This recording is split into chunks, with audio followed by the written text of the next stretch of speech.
अयोध्या में रामलला का दरबार वही है, लेकिन राम मंदिर ट्रस्ट की कमान अब नए हाथों में है। चढ़ावा चोरी विवाद के बाद चली अहम बैठकों में ट्रस्ट ने बड़ा फैसला लिया। लंबे समय तक महासचिव रहे चंपत राय का इस्तीफा स्वीकार कर लिया गया।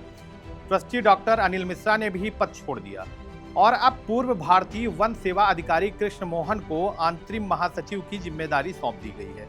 साथ ही ट्रस्ट ने पहली बार एक पेशेवर सीईओ नियुक्त करने की प्रक्रिया भी शुरू कर दी है। यानी अब सिर्फ चेहरे नहीं बदले हैं, बल्कि ट्रस्ट प्रशासन को नई दिशा देने का दावा भी कर रहा है। लेकिन सबसे बड़ा सवाल, क्या नया नेतृत्व करोड़ों श्रद्धालुओं का भरोसा फिर से जीत पाएगा? क्या कृष्ण मोहन राम मंदिर ट्रस्ट की साख को पहले जैसी मजबूती दे पाएंगे?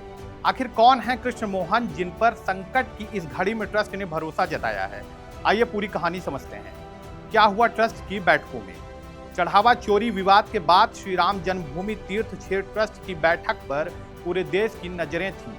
कई घंटों तक चली बैठक में ट्रस्ट ने 3 बड़े फैसले लिए। पहला, महासचिव चंपत राय का इस्तीफा स्वीकार किया गया। दूसरा, ट्रस्टी डॉक्टर अनिल मिश्रा का इस्तीफा मंजूर कर लिया गया। और तीसरा, पूर्व भारतीय वन सेवा अधिकारी कृष्ण मोहन को अंतरिम महासचिव नियुक्त किया गया।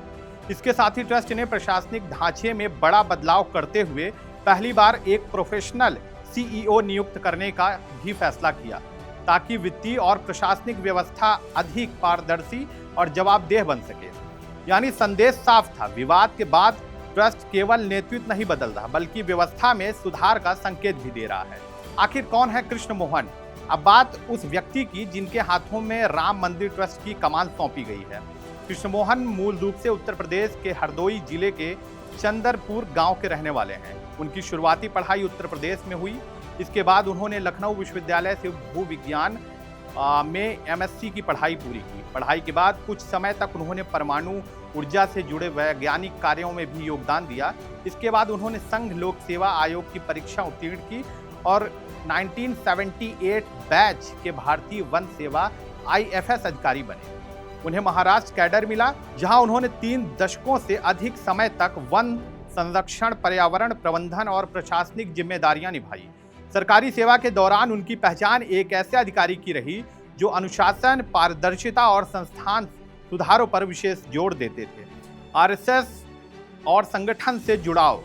सेवानिवृत्ति के बाद कृष्ण मोहन लंबे समय तक सामाजिक और संगठनात्मक कार्यों से जुड़े रहे। वे राष्ट्रीय स्वयंसेवक संघ के कार्यों में भी जुड़े रहे और संगठन के भीतर उनकी पहचान एक शांत, अनुशासित और कम बोलकर ज्यादा काम करने वाले व्यक्ति की रही। हालांकि सार्वजनिक रूप से यह स्पष्ट जानकारी उपलब्ध नहीं है कि वे किस वर्ष RSS से जुड़े या उन्होंने कौन कौन से संगठनात्मक पद संभाले, इसलिए इस विषय पर केवल पुष्ट जानकारी ही उपलब्ध है। राम मंदिर ट्रस्ट तक का सफर। राम मंदिर निर्माण के दौरान ट्रस्ट को ऐसे लोगों की जरूरत थी जिनके पास बड़े संस्थानों को चलाने का अनुभव हो। कृष्ण मोहन पहले वे ट्रस्ट के सदस्य थे और प्रशासनिक मामलों में सक्रिय भूमिका निभा रहे थे। वे मीडिया की सुर्खियों से दूर रहकर काम करने वाले व्यक्ति माने जाते हैं। यही कारण है कि जब ट्रस्ट पर जवाबदेही और पारदर्शिता को लेकर सवाल उठे, तब नेतृत्व की जिम्मेदारी उनके कंधों पर सौंपी गई। कृष्ण मोहन के सामने चुनौती केवल महासचिव का पद संभालने की नहीं है, उन्हें करोड़ों श्रद्धालुओं का विश्वास फिर से मजबूत करना होगा। उन्हें यह सुनिश्चित करना होगा कि चढ़ावे की सुरक्षा व्यवस्था और मजबूत हो, दान का पूरा रिकॉर्ड पारदर्शी तरीके से रखा जाए, आधुनिक निगरानी और ऑडिट सिस्टम लागू हो, भविष्य में किसी ऐसी भी घटना की पुनरावृत्ति न हो। यानी उनका सबसे बड़ा काम प्रशासन नहीं, बल्कि भरोसे का पुनर्निर्माण होगा। पद संभालते ही क्या कहा कृष्ण मोहन ने? अंतरिम महासचिव बनने के बाद कृष्ण मोहन ने साफ कहा कि उनकी पहली प्राथमिकता जवाबदेही, पारदर्शिता और श्रद्धालुओं का विश्वास है। उन्होंने संकेत दिया कि ट्रस्ट प्रशासन को और अधिक मजबूत तथा पेशेवर बनाया जाएगा। यही कारण है कि सीईओ नियुक्त करने की प्रक्रिया भी शुरू कर दी गई है। अब आगे क्या है? अब पूरे देश की नजरें 2 बातों पर होंगी। पहली, चढ़ावा चोरी मामले की जांच कहां तक पहुंचती है, और दूसरी, क्या नया नेतृत्व केवल चेहरा बदलने तक सीमित रहेगा या व्यवस्था में वास्तविक बदलाव भी दिखाई देगा।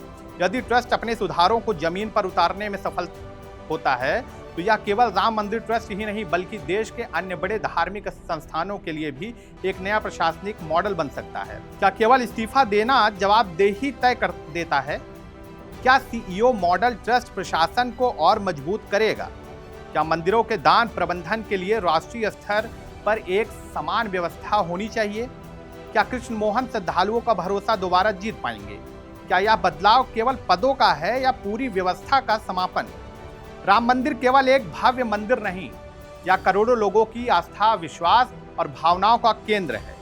ऐसे में यहाँ आने वाला हर चढ़ावा केवल धन नहीं बल्कि श्रद्धा का प्रतीक है। आज ट्रस्ट की कमान कृष्ण मोहन के हाथों में है। अब उनकी सबसे बड़ी परीक्षा प्रशासन चलाने की नहीं बल्कि उस भरोसे को फिर से मजबूत करने की है जो इस विवाद के बाद सवालों के घेरे में आया। क्योंकि रामलला का मंदिर पत्थरों से जरूर बना है, लेकिन उसकी सबसे मजबूत नींव करोड़ों श्रद्धालुओं का विश्वास है और अब वही विश्वास कृष्ण मोहन की सबसे बड़ी जिम्मेदारी भी है।